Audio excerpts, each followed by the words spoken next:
it recording? Yeah, well, that's what, I'll be editing that stuff out. No, don't edit it out. Leave it in. Well, some of it'll leave in there. Gotta have some fun, yeah. Alright, so, if you didn't see it, I'll put the link down in the comments below, or description below.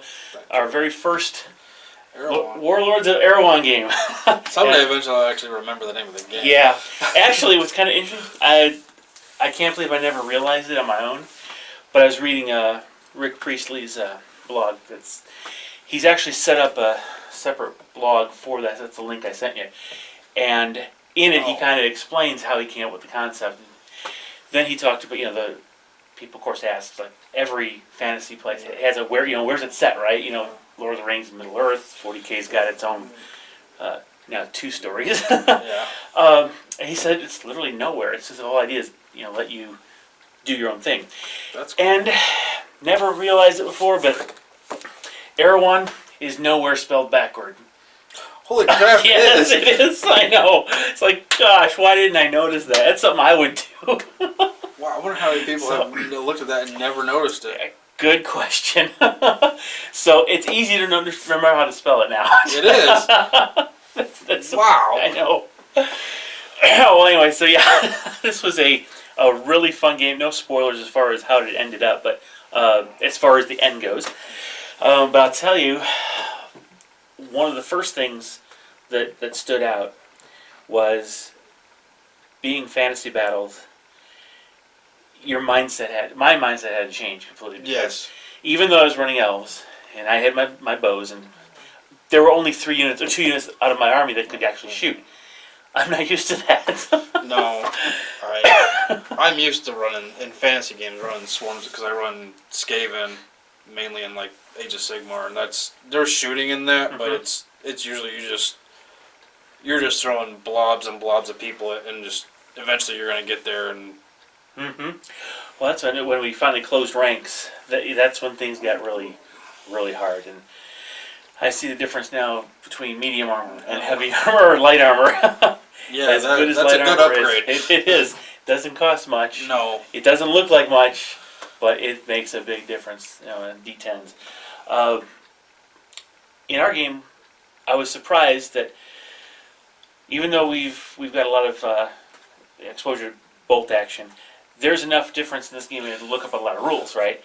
But even with that, it didn't diminish the fun we had in this first game. No, and a lot of it seemed, I don't know if it's just because you've been playing bolt action longer than I have, but I've only been playing, 6 months? About that, yeah. A lot of it is still very intuitive. It's different from this, but a lot of it's, hey, I know what a pin does without having to be... Yeah. Like, what's a pin do? Yeah. Now, I don't play Gates of Antares, but that's the other Rick Priestley game that he's That's a sci-fi one. It is, yeah, and that's where he got the 10-siders from. So it's a little, and of course, Cruel Seas uses 10-siders, and now Black Seas does too. You're not rolling nearly as many dice. Right. That's true. But excuse me, but it's right. The familiarity did seem to help. Yeah. Does he talk about on his blog why they decided to push more towards D10s? I mean, it just seems seems like an odd choice because to a person getting into the game, you could pillage out of a board game a bunch of D6s, but D10s you're gonna have to go buy. Yeah. I don't remember him writing anything specifically about that, except that because the Gates of Antares system uses it and it seems to be pretty successful, I think he just went to adopt that. Now, if you think about it, though, all the different pluses and minuses you can have that can, and also not just the pluses and minuses for modifiers, but the range of base values to hit, for example. That's true. Is much broader, so there's more difference. That makes sense. In a fantasy setting, I think that's more important. Yeah. Because you really want to be able to differentiate a goblin from an elf, right? Yeah. And on a D6, you don't have a lot of that possibility. True. That's at least where I'm thinking it came from. No, I don't know if that's the right explanation, but it makes sense. It does. Yeah, I'm good at making stuff up like that. Right. But no, that's right. It's the chair. Oh, it's the chair back. Yeah, chair. No, I haven't played Age of Sigmar is what it is. It's slowly turned into 40K, the pay to win, and all the new stuff. Yeah, sad but true. All the new stuff outranks the old stuff consistently. What is that? Power creep. There is a power creep involved. I've heard of that. I haven't seen it. I did once they changed from their 8th edition to 9th edition, or I guess Warhammer went to 9th, right? That's what Age of Sigmar became. No, it's Or 8. did it became 8th? It became Okay. 8 because And it was it was too different from what I imagined. In this, at least you could still do blocks. You can use movement trays if you really wanted to. you could, but like when I asked you about that, like if it's block infantry or if it's like skirmish style, and you said, well, yeah, unless people are throwing AOE's at you, That's where we get bad. The one thing it doesn't have a mechanic for is attacking from like outflanking, taking a unit from the rear or the side. So it's missing there. But aside from that, because there seems to be a lot more, it is balanced in my simple mind. Because you don't have all these special abilities where you can, the synergies, like when you're deck building in like some of the games, or in Age of Sigmar, building the right unit combinations to the Death Stars, hit on 2s, wound on 2s, and save on 2s. Like no, I will. Yeah, I mean this. Try not to give out spoilers, but yeah, I mean just like what happened on that my right flank, your left flank. That was. Oh yeah. That surprised me. Mm-hmm. I was like, okay, this is.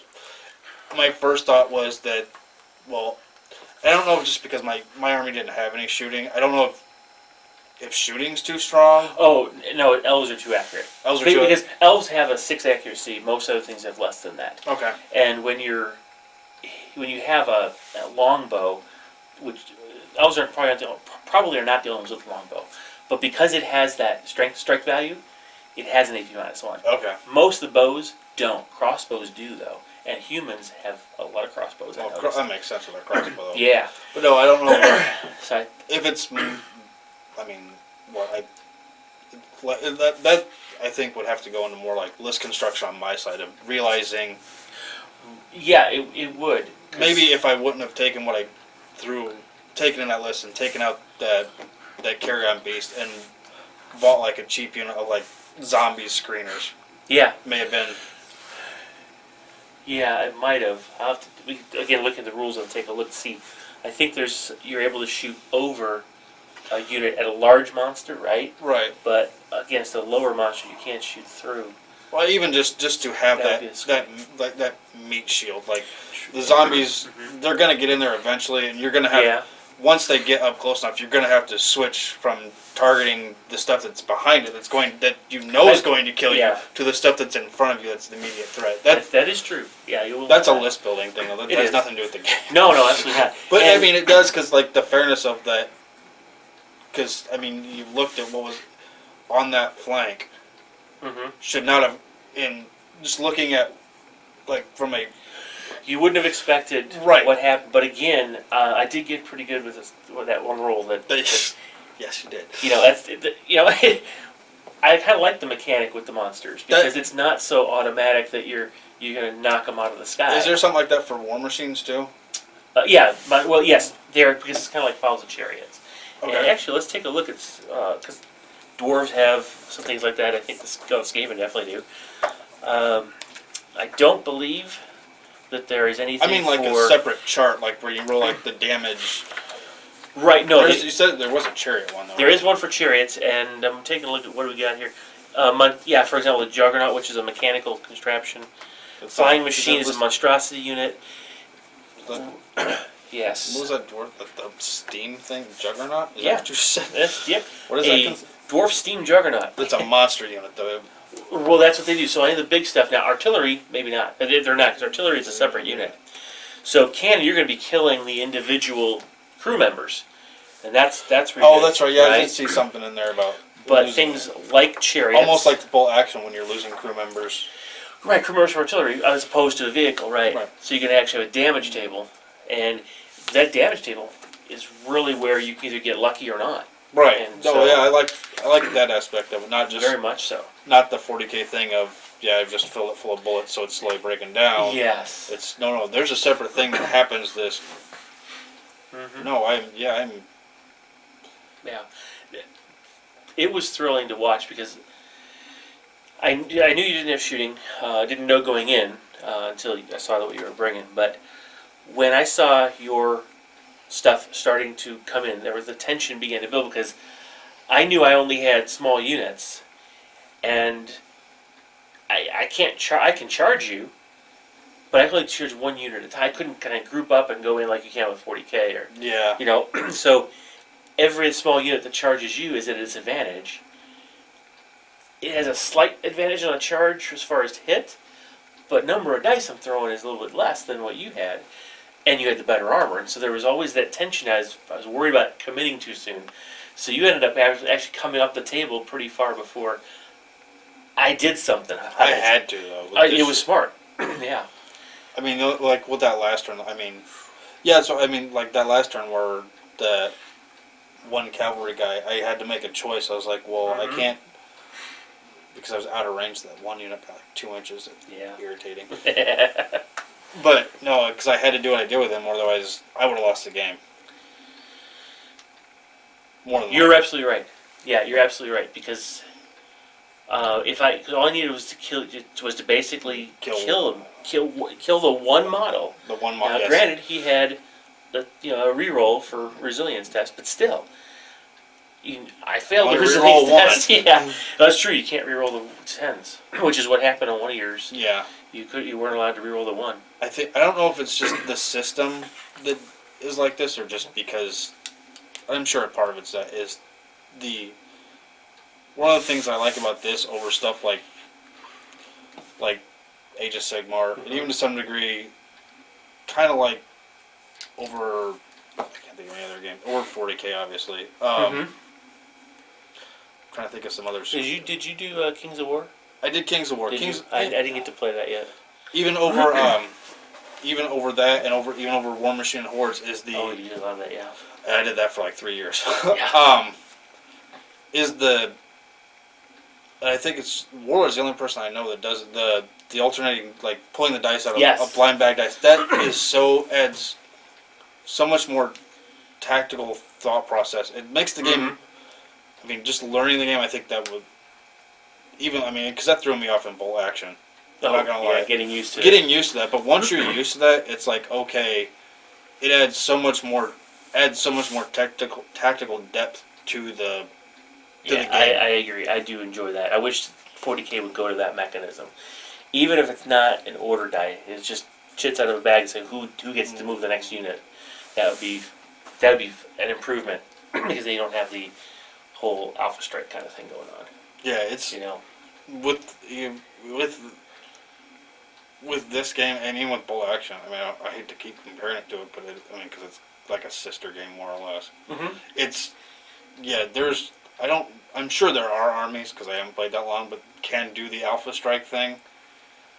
I mean, but it's got to be extremely hard. Yeah, well, since there's no way to do like the Snap 2, where you can activate multiple units. That surprised me. I haven't seen that in here anywhere, and that means you're only activating any one unit. So, unless you get a good run of dice, right, then you're not really alpha striking anyone. No. So, which I personally do like, but yeah, that takes the fun out of most games. Yeah, especially when the alpha strike victim happens to be your favorite model. Or even the one thing I don't like about bolt action is the after deployment bombardment, which I don't know if there's anything like that in this game, which I could see, but I haven't seen that yet in the scenarios. But of course, you can always make your own scenarios. He's really big on making your own stuff. I mean, that's why he made that list of here's the point values, how you make your own units. That was cool. So, I mean, yeah. I've never seen that, and I think they did. Then they do that in one of the earlier editions, I should say, of 40K, like for the Space Marine chapters. Yep, 4th edition. Some of those things you could do. I didn't get in early enough for that, but I accidentally bought the 4th edition Space Marine book when I was trying to buy the 5th. So nice. Yeah, so that's how I learned about that. Nice. But it was nice not having to really. I had the order dice already. I have some D10s from. Well, I'm a gamer, so a lot of us have D10s. From D&D days. But yeah, and again, the pin markers come from bolt action, so that's fine. So if you got minis, it was just basically paying for the rule book, because you need that. Is the rule book online? It's not online. There is a PDF for sale from Warlord. But it's that's your only real expense if you already play bolt action and D10s. Or if you've ever played any game, I would say, any fantasy game. I mean, I suppose you could work out like even like non-fantasy stuff to figure out a way to shoehorn it in. Oh, I'm sure you can. Yeah. But yeah, I mean, just like hauling out my Crick stuff hadn't seen the light of day in Mm-hmm. 3-4 years. Yeah. I mean, I paint stuff here and there just because I still like painting the stuff, but I haven't bought anything. I haven't used Right. that army in forever, and it was just like, hey, I have all these sitting around. Yeah, that's what I was able to do with these, because I don't play the Tyranids version of my Exodites in 8th edition. It's just not good enough. I don't have the models, like I say, pay to win kind of thing. So, and I'm not investing in that. I mean, No. I've already got projects. I'm working on a Titan equivalent for, the the Hierophant equivalent.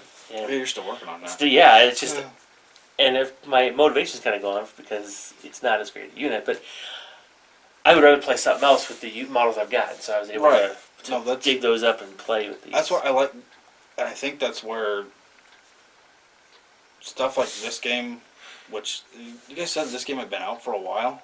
It came out earlier this year. Earlier this year?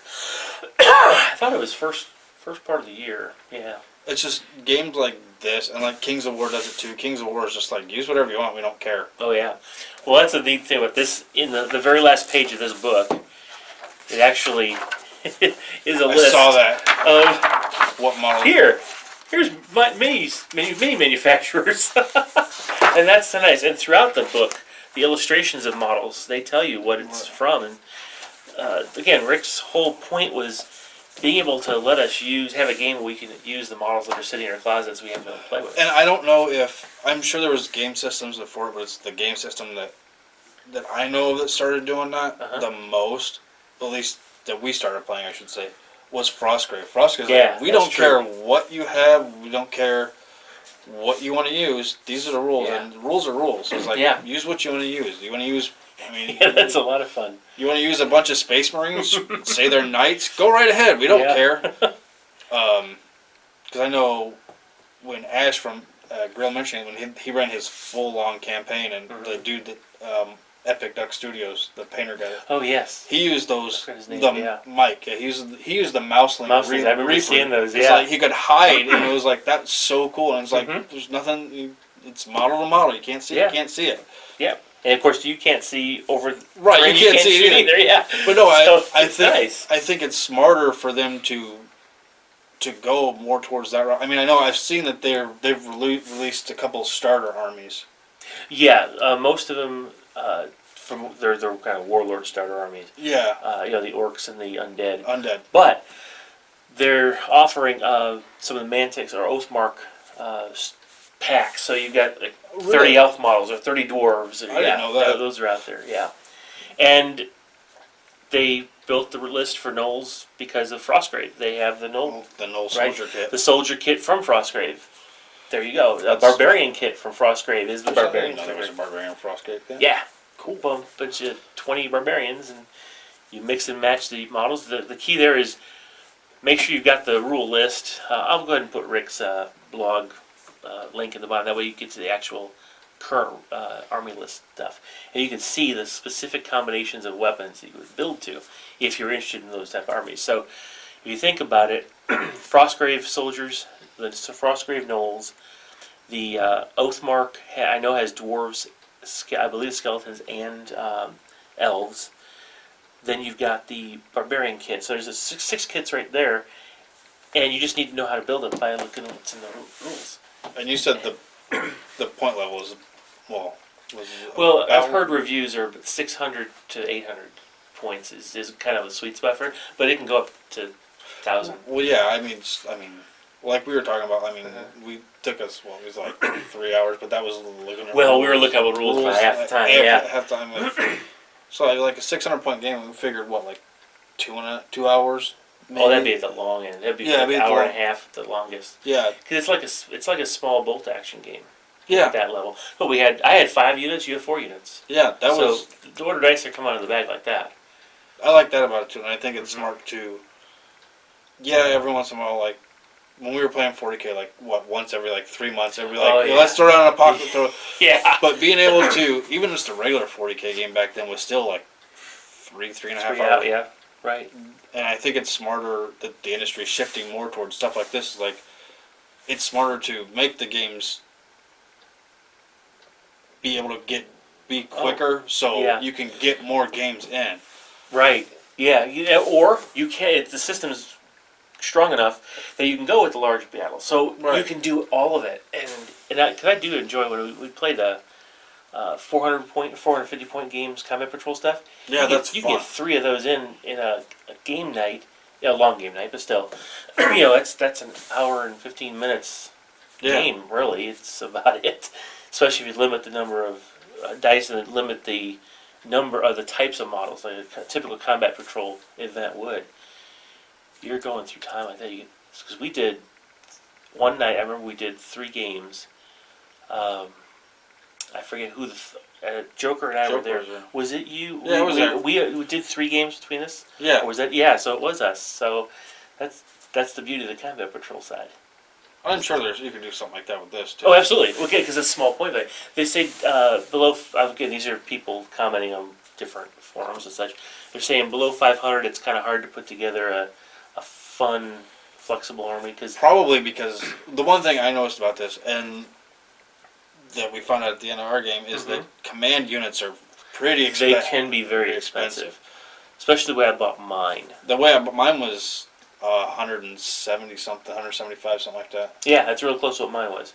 But I kitted them out to the max because I didn't want to die. Oh yeah, I still could have thrown more stuff on mine. I didn't add a wound. I could have added tough to mine. Right. I could have added more bodyguards to mine. Mm-hmm. Yeah, I didn't add bodyguards. I could have done that. I think it's about 120. I think is the low end of some of the HQs. So in those once you start warlords, adding stuff to it, because I think the undead one. What did she start out at? She started out almost at 100. Mm-hmm. That's the rather one. Yeah, the necromancer's cheap. The lich is a little bit more expensive. I think he's 87 or something like that. He's 95. She was 81. 81. Yeah. So that's a cheap HQ, which is a good place to start. Most of them run around 100 in that range. But if you think about it, a 600-point game, 1/6 of the army is your one HQ unit. Right. 1,000 points, 10%. That's really not that bad. But for a small game, that's what you end up with. Is you end up with that expensive HQ, and not a lot of other units to play around with. So I like their list construction too. How it's like you have, well, I think this undead had 5 choices for a command unit. Mm-hmm. 4 or 5 maybe, and it's like you can only take one of these, and that's it. Yeah. There's no spamming the HQ. or even being able to do what you do in, which I'm sure I could probably do at some point in bolt action if I wanted to be that guy. Mm-hmm. Is you take the HQ for the battalion, so you can take a tank and in my German case, I'm trying to think what the worst unit is. Probably Hitler Youth. Take 2 squads of Hitler Youth because they're dirt cheap. Right. Then you have a real squad behind that, another HQ unit with a tank and with all the extra other stuff. So you're being able going to the dual platoon. Dual platoons, but one platoon's just crap just because you wanted this tank or something. Or an extra tank. Yeah, I never do that. No, but you can't do that in this, which I like. Right, you there's Yep. I'm sure there's people better than us have figured out how to game this. I'm sure. Yeah, but it's not apparent just by looking at it hey, I can do this. Yeah. I think what's nice is that you've got your single HQ. That's all you need to buy. You don't need to have any other units, technically speaking, right? And of course, the HQ. My HQ unit can be 6 models when it's all fleshed out. You have. I think mine could have been 8. So yeah, sometimes some of them you can have 4 apprentices and 4 no, I meant spirits. Her unit I could have had her, and I think it was 4 bodyguards and 4 spirits. Yeah, so doing something like that. So the mage would usually have an apprentice, right? So you can have more, but once you do that, I mean, that's expensive. But Right. still, that's one unit. Then every other army, or all the armies, have a hero they can bring. Oh, I didn't see that. And I don't know what the undead have. There's an undead champion. That's the one. I That's saw what it is. Yeah, the hero. And the one thing the undead have, or don't have, that other armies do, is a separate magic user from your HQ. Like my warlord was just the elven lord, no magic. I'd have to actually bring a elven magic user, and then I can have an elven hero. Those are my three characters, right? You already have in undead all of your three HQs. Your commanders are all magic users, Oh. right? So you don't need the extra magic user. Oh, so that's saving points. In a way, it is saving points because honestly, you can have with that necromancer a pretty cheap HQ unit, Yeah. and you've got both magic and the bad things that accompany it, like the skeletons. And I like that you can't, when I asked you when I was doing my list, I was like, well, what spells? I was like, you get one spell. It doesn't matter what level you're at, you just get one spell. Yeah, and then it's 10 points for any other additional one. And players can agree ahead of time if they're going to put a cap on the number of spells you can buy, That's which is smart. you can, yeah. Yeah, because, of course, if you want to spend, what is it, 160 points, 150 points to get all the spells, you've got a very flexible magic user, but That's true. that's a lot of points invested in one. I mean, I could see unit. easy being capping at something like one per magic level you're at. Would be like You could do would that, be yeah. an easy broad based thing out there. Yeah, I would probably, because I'm looking more from a narrative perspective, I'd probably cap it at somewhere in the 3 to 5 range, or maybe it's 3, or maybe it's 2 plus their level, right? Yeah. That way, because a battle mage, you figure, is not just going to go in one spell. Well, they could, but Spend magic missile. in the lores that I have in my head, I'm going to have a magic user that can do a couple different things, not just the one. But it's kind of nice that the spells aren't hard to cast. No. Again, on a D10, it's a little more even distribution than on a 2D6 like you have with Warhammer. And that's the one thing I think getting used to is having to roll under. Yes. Yeah. That will take a while to get used to. It will. Yeah, because if you think about it, though, when we're doing Black Seas, that's the same mechanic. You have to roll on equal to or less than. So Yeah. as we practice Black Seas, we'll get used to that mechanic. True. Or just play more of this. Oh, yeah, we definitely can do that. Yep. As we get better with this, we'll have And I mean, better not reps. But to inflate your ego, but the fact that this is such a blank slate, and it's I mean, it'd be so easy to whip together campaigns and stuff like that because yeah. you're building your own. I mean, like I said, but with the stuff that you do with us for Frostgrave is just doing it and then keeping it in that sandbox. Yeah. Because I don't know. I mean, because I can do that with D&D. I can whip out, but stuff like that, it's harder for me to figure that stuff out. But this being open, yeah. Well, I've got it's kind of funny you mentioned it because I've actually got a D&D campaign from it was D&D and Hero Systems both way back in the day. We're not going to discuss about how long ago it was, but it's fleshed out, and we could definitely set up an entire world like this and just have a narrative. And I know my son is actually working with his knights. He's going to do knightly order or knightly army here, and he's already figuring a campaign out. So because it's so open, he's loving this. He can't wait to do this. He's already got his small warband. About I want to say it's a 5. I think we worked at 580 points. He's got. I think. So it's a pretty good force already, just from the models he had from Frostgrave, really. Yeah, that's true. But I mean, that's one of the things that this has that, it's a little bit harder with. I think it's a little bit, to me, it's with bolt action, but this, it's with the point thing in this. I think it's easy. He's at 580, but with just the right couple upgrades, he can get to 600. Oh, easily. Oh, yeah. Well, bolt action, I think it's a little bit harder to do. I don't know if that's. I think it's because they're trying to be historically accurate. Yeah, they're trying to balance it. If you think about it, a person with a rifle is a person with a rifle. It doesn't matter if it's a 8mm or 5mm. It's still a rifle and it's going to hurt, Right.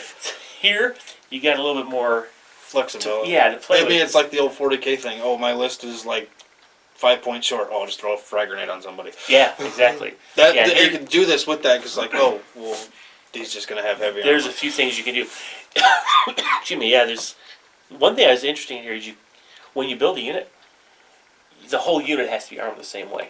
Yeah. And that, I'm not used to that. Because again, bolt action, you equip each model separately according to the limitations. And here, no, the whole unit has one type of armor, or has one type of weapon, or one set of weapons, which is different. But that just means I actually have to buy more models because I've got 9 of that one, not 10. And I've got 8. I've got 8, for example. I've got 8 of my Elven Cavalry, the ones that are riding the stags. I only have 8 models with bows.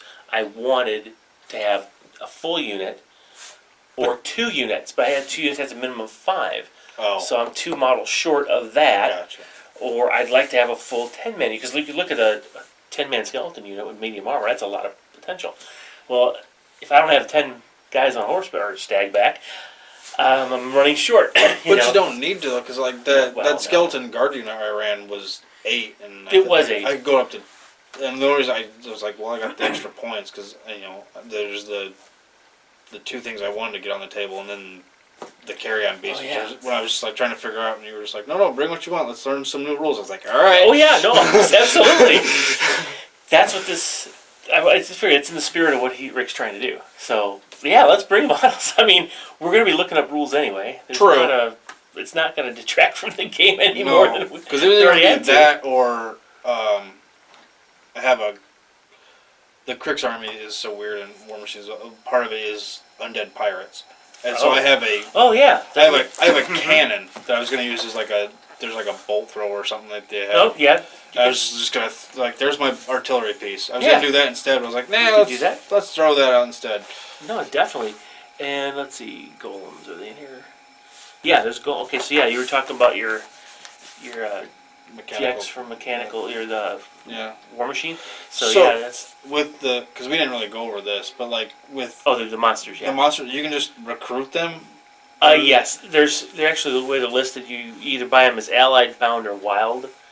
And it depends on the entry. Some can't be allied, and then allied units function as a part of your army. Really, so, bound mean essentially they work with your army, but they take extra pins or have less. You can't use your commander to boot buff their leader, your command stat, whatever that stuff. And then wild they're literally wild. They're free roaming on the table. You're not part of your army so much as they're a unit that is.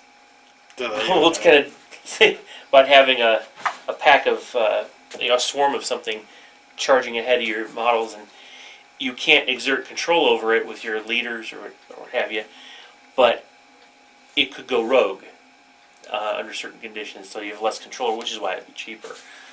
Certain things you can't buy anything except as wild. We've got a couple swarms in here.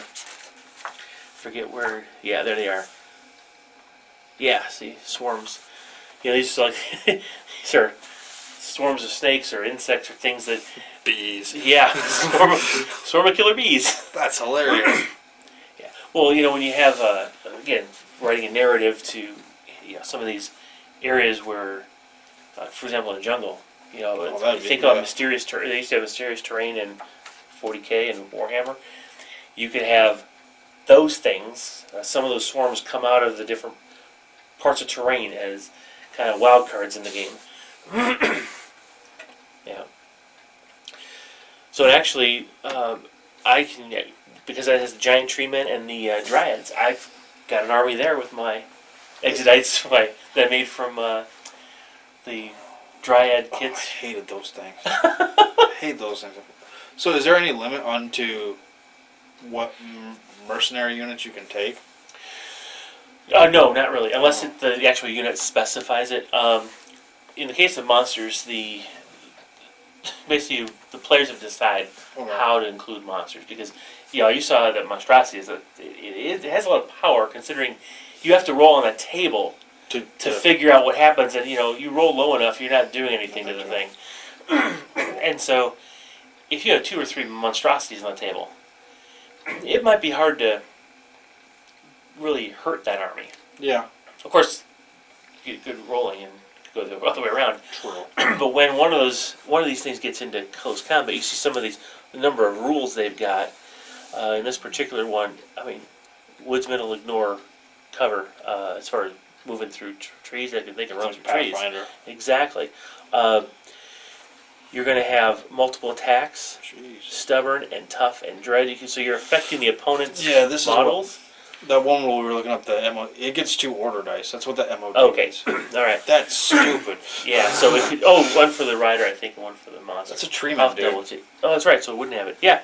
So again, we make mistakes. We're still learning, but But no, It because was fun. remember we looked up that thing where it said it talked about taking out monster that's what it dice. is. Yeah. That's what that's talking about. Because it has MOD2 means it has 2 order dice in the bag for it, so it gets to do Ooh, 2. it takes activate twice. That's probably another reason why you have to agree ahead of time. But again, like I said, we learn. No. And I would love to play that again, the same list, even with the corrections we have to make, because Yeah. it added a lot of flavor. Yeah. I'll tell you, that was a nice model to have to fight. Yeah, I'd like to do that again. But yeah. I'm already thinking about other weird stuff I can bring and what other models I have laying at home. Well, I got about 2,300 points of elves. Not counting. For this 2,300 points? Out of just what's in the published stuff now. I meant like out of this system, 2,300. Yeah, I know. It's like Wow. and that doesn't count really my ally stuff, with one exception, and that's my warlord. The one I used to count as the he was a hive tyrant. Yeah, I know. Or he's the guy's got 2 swords riding on top of the black dragon. He's got Yeah, I know what you're talking about. and I have to use a monstrosity unit, a monster unit there, the elven lord on a dragon.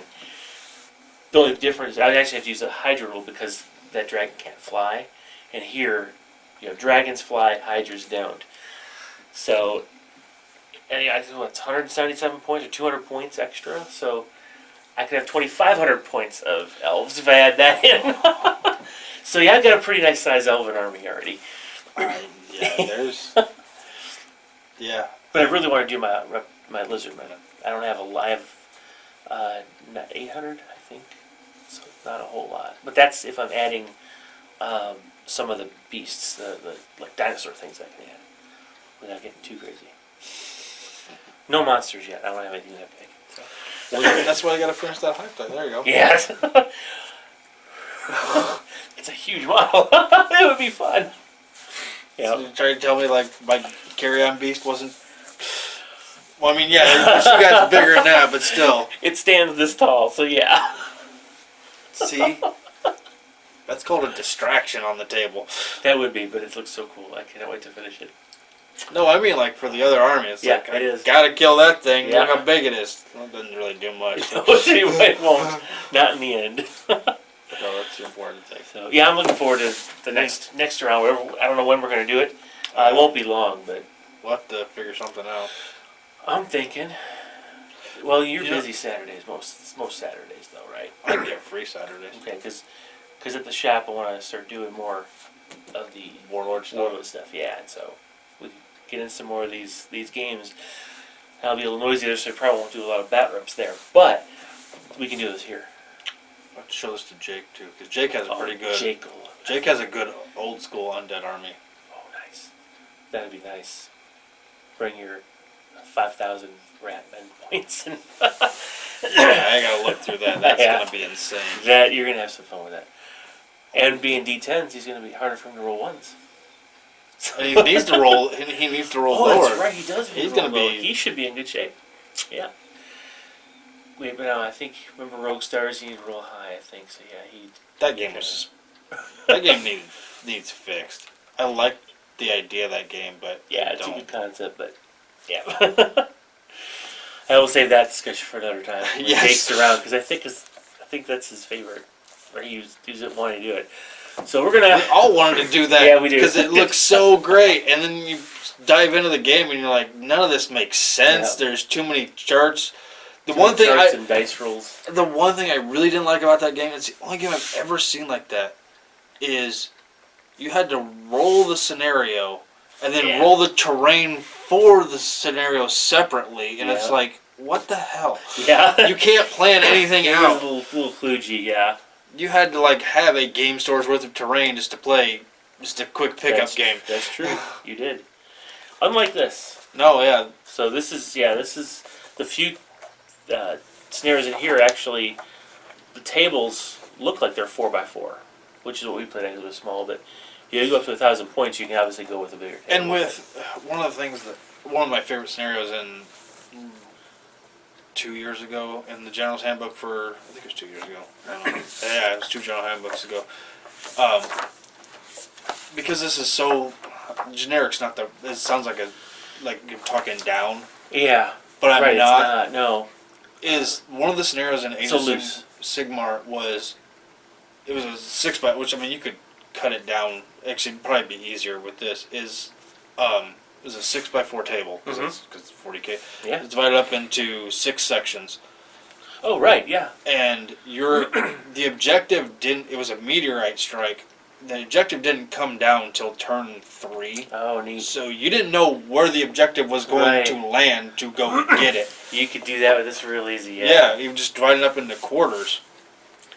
Well, I still like the 6-way on a 4x6 because you know the beast table. That's a full size table. Is that a full size table? Yeah, because you've got the beast in the middle, then you've got your armies, and the armies have to deal with both the beast and each other. So you need some room to maneuver on that. Because that monstrosity is going to have a couple order dice, as we just learned. Yes. Well, some monstrosity, because my monstrosity didn't. Well, didn't? No. Really? That's right. If you, yours only had the one. Yeah, I'm betting that the monstrosities in army lists don't have more than one, just to see it doesn't have that MOD rule. Oh, you're right. Okay. But that's right. So if it did have it, then you would modify it. Right. Where's there's no. Yeah. I switched to I don't even know what the hell Olympians. Okay. Yeah, it's actually Greek. Weird. If you think about because Greek myth, that's kind of Okay, see here. Look, the giant eagle does not have. Yeah, you're right. I'm betting it's specifically for. It could be for them. Yeah. For some of these monsters. Yeah. Cool. Well, we're going to have to play around with those. Oh, yeah. Looking forward to the next time. That was a blast go. It really was. And I'm looking forward to trying more. Yes. And more armies. Yes. So. I'm surprised there's not... Was it in that list you sent me, was there demons and stuff? Nope. Mm-mm. That's weird. You just come to think of it, you're right. But, again... I have a pretty big Nurgle army. We can... Just sitting in a box somewhere. This is a 40K. No. No, it's not. It's Sigmar. It's Sigmar. Oh, Sigmar. That's right. Sigmar Nurgle. Yeah, I wonder. I don't know if he's going to do it. Now, Rick has been asked by different people to create these. They were. You haven't seen Ghost Archipelago yet. I've watched a couple people play it. I don't. Yep. There's something about it. I like the story behind it. The story behind it I like better than Frostgrave. Do you know the story? The background. The heritage. Yeah. See, this is just as an illustration. With just like with Frostgrave, in the Ghost Archipelago, they created a army box for the Snake Men. Oh, that's true. And Rick was asked to make an army list for Snake Men, so he did that. So it's possible that somebody might ping him and ask to make a because I know WizKids just dropped. I think it was a couple months ago. A bunch of Wanti. Yep, that was a few months back. So. Now you've got a rule set for them. They really are. Yeah, they really are. That's a great way to build up your army. Yeah, even just for heroes and stuff, just looking around. Oh, yeah. Yeah, that's a good way to start. But yeah, I'm very impressed. I came in with an open mind. I'm not gonna lie. I wasn't like, this is gonna be the greatest game ever. It's like, this is. Just, no, yeah. But I was like, no, that was fun. It was quick. It was. Quick. Yeah. It felt flowed. Quick. It was quick. During the time we spent looking at rules, the game flowed really fast, and I don't know if that's just because we played too many games. Probably just something. Oh, well, because we are used to the mechanics of the bolt action style, and we did have 9 units between us. Well, yeah, there's that too. But each action. You know, if you think about it, because every, and this is another thing, because every unit is so homogenous. You know, all my archers have only bows and swords. It's not a mix. It's the whole unit does one thing. You essentially count the number of models, and there's your dice, right? It was very quick to figure out all the things I need to roll, quantity-wise, all the modifiers, because there's so few, relatively speaking. So I think that made it go faster too. Yeah. I did like that. So looking forward to the next game. I'll see if I can dig up some old scenarios that I've got from other game systems that I've been exposed to, and actually collected a few from odd places, and we'll see if we can get some other fun on. Yeah, I mean, I'm sure we can get. Well, if Hunter's going to get into this, I'm sure we can get Joker into it. Oh, yeah. Well, Joker, I don't know about. Maybe. Well, he doesn't have a fantasy army. He sold his last one. Yeah, he had one fantasy. He had a Kings of War army. He had a Oh, Kings that's of War right, dwarf he did, army yeah. that he sold to the shop. So we had Doug and Jake. Doug and Jake, Hunter. Yep. My ex-wife's husband wants to play this game. He Oh, found good. out about the game up at Zeke's. Oh, nice. I sold him a bunch of. I had the old Goblin Town box. Yes. I sold him all the goblins. I still have all the. I have the dwarves and Gandalf, Good. which might make an appearance in Frostgrave someday. That'd be good. Yeah, nice. No apprentice. Nope, that'd I'm be just good. gonna go straight 1 wizard and 9 dwarves. Because you can't do a full 13. Like I said, I have to make true, one of yeah. them a wizard. I could make Bilbo the wizard. The apprentice. Well, it's 12. Yeah, you're right. You can't do all 13. Can't do all 13. Oh well. Yeah. That's okay. All right. Well, we're gonna wrap this little discussion up, and it was a fun game. Looking forward to Yes. the next one. So stay tuned on the channel. You'll see more of this come up. Oh yeah. All right. All right. All right. Thanks for joining us. Share, like, subscribe, and we'll see you in the next whatever video happens to be. Right. Whatever's next in the playlist. Yeah. Bye.